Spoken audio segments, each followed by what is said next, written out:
بسم الله الرحمن الرحيم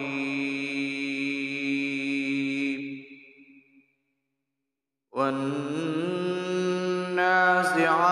غرقا والناشطات نشطا والسابحات سبحا فالسابقات سبقا فالمدبرات أمرا يوم ترجف الراجفة تتبعها الرادفة قلوب يومئذ واجفة أبصارها خاشعة يقولون أئنا لمردودون في الحافرة أئذا كنا عظاما نخرة قالوا تلك إذا كرة خاسرة فإنما هي زجرة واحدة فإذا هم بالساهرة هل أتاك حديث موسى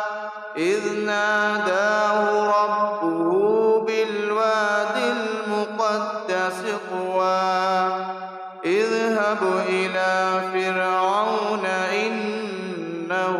طغى فقل هل لك إلى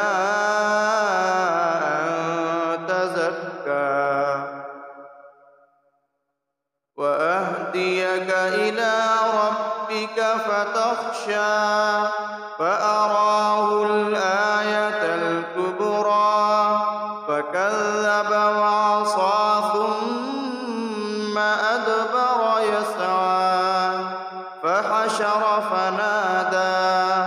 فقال أنا ربكم الأعلى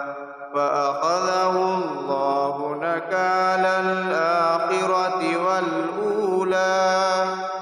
إن في ذلك لعبرة لمن يخشى أأنتم أشد خلقا أم السماء بناها رفع سمكها فسواها وأغطش ليلها وأخرج ضحاها والأرض بعد ذلك دحاها أخرج منها ماءها ومرعاها والجبال أرساها متاعا لكم ولأنعامكم فإذا جاءت